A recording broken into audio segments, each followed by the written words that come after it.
Welcome to Gita kitchen. ఈరోజు మనము బొంబాయి చట్నీ తయారు చేద్దాము.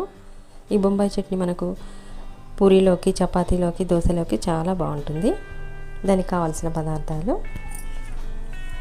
ఒక పెద్ద ఉల్లిపాయ చిన్న ముక్కలుగా కట్ చేసి పెట్టుకోవాలి, ఒక టమాటా చిన్న ముక్కలుగా కట్ చేసి పెట్టుకోవాలి, 2 రెమ్మల కరివేపాకు, చిన్న క్యారెట్ చిన్న ముక్కలుగా కట్ చేసి పెట్టుకోవాలి, 5-6 పచ్చిమిర్చి పొడవుగా కట్ చేసి పెట్టుకోవాలి, కొద్దిగా కొత్తిమీర, ఒక చిన్న కప్పు శనగపిండి, 1.5 టేబుల్ స్పూన్ ఆయిల్, ఆలుగడ్డ చిన్న ముక్కలుగా కట్ చేసి పెట్టుకోవాలి, 1.5 టేబుల్ స్పూన్ సాల్ట్, పోపు దినుసులు జీలకర్ర, ఆవాలు, శనగపప్పు, మినపప్పు అన్నీ కొద్దిగా తీసుకోవాలి, 1/2 టేబుల్ స్పూన్ పసుపు. ఒక బౌల్ తీసుకొని శనగపిండి బౌల్లో వేసుకుందాము. కొద్దిగా నీళ్ళు పోసుకుంటూ కలుపుకోవాలి. ఒకటేసారి నీళ్ళు పోయొద్దు, కొద్దిగా నీళ్ళు పోసుకోవాలి, లేకపోతే ఉండల్లాగా పడుతుంది. ఇలా కొన్ని నీళ్ళు పోసుకుంటూ కలిపితే మనకి ఈజీగా అవుతుంది.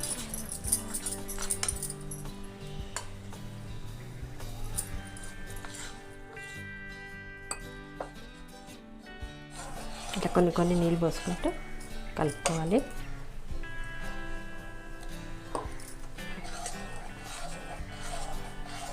ఇట్లా ఉండలు లేకుండా కలిపి పెట్టుకోవాలి. ముందు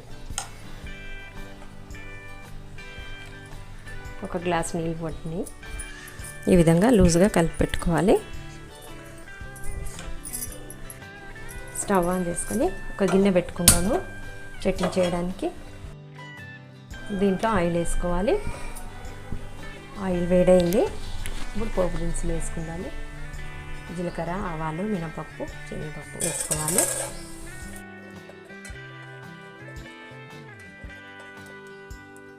ఇప్పుడు దీంట్లో ఉల్లిపాయ ముక్కలు వేసుకొని కలుపుకుందాము.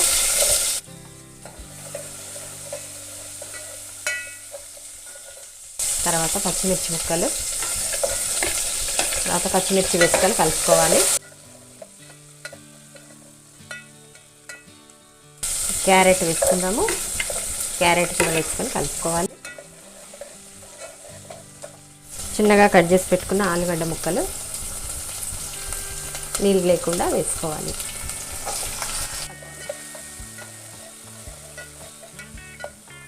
కరివేపాకు వేసుకొని కలుపుకుందాం.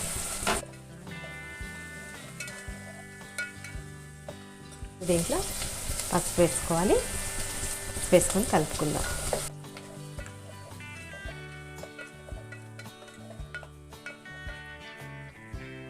పసుపు వేసిన తర్వాత 1 నిమిషం తర్వాత ఇప్పుడు దీంట్లో టమాటా ముక్కలు వేసుకొని కలుపుకోవాలి.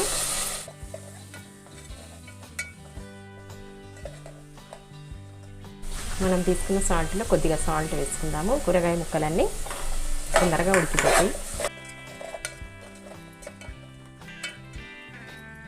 1 నిమిషం పాటు మూత పెట్టుకుందాము.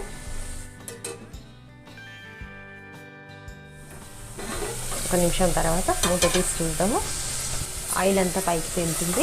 ఇప్పుడు దీంట్లో మనం కలిపి పెట్టుకున్న బేసన్ పిండి ఉంది కదా, వాటర్లో కలిపి పెట్టుకున్న బేసన్ పిండి ఇది వేసుకొని కలుపుకోవాలి.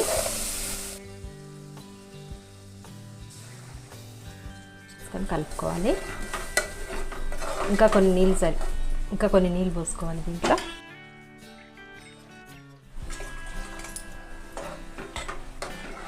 బేసన్ పిండి ఉడకాలి కదా, నీళ్ళు ఎక్కువనే పోసుకోవాలి. దీంట్లో సాల్ట్ వేసుకుందాము. సాల్ట్ చూసి వేసుకోవాలి. మనము ముందే ఎక్కువ వేసుకోవద్దు ఒకటేసారి. మనము చపాతీలోకి కానీ, దోశలోకి కానీ, పూరీలోకి కానీ వేస్తాం కదా పిండిలో, సాల్ట్ కొంచెం వేసుకోవాలి. సాల్ట్ వేసుకొని కలుపుకొని మూత పెట్టుకుందాం. ఒక 5 నిమిషాల పాటు ఉడకనిస్తాం. 5 నిమిషాల పాటు బాగా ఉడికింది. స్టవ్ ఆఫ్ చేసేద్దాము. ఒక సర్వింగ్ బౌల్లోకి తీసుకుందాము.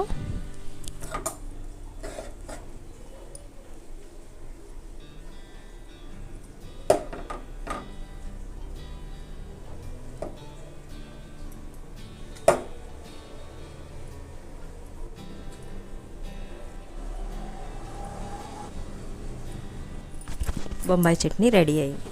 ఇప్పుడు దీనిపై నుంచి మనం కొత్తిమీర చల్లుకుందాము.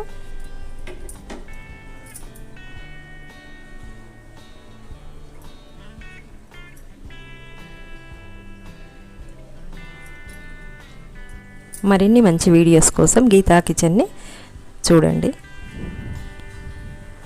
ఈ వీడియో మీకు నచ్చినట్టయితే లైక్ చేయండి, షేర్ చేయండి, కామెంట్ చేయండి. సబ్స్క్రైబ్ చేయని వాళ్ళు ఉంటే తప్పకుండా సబ్స్క్రైబ్ చేసుకోండి.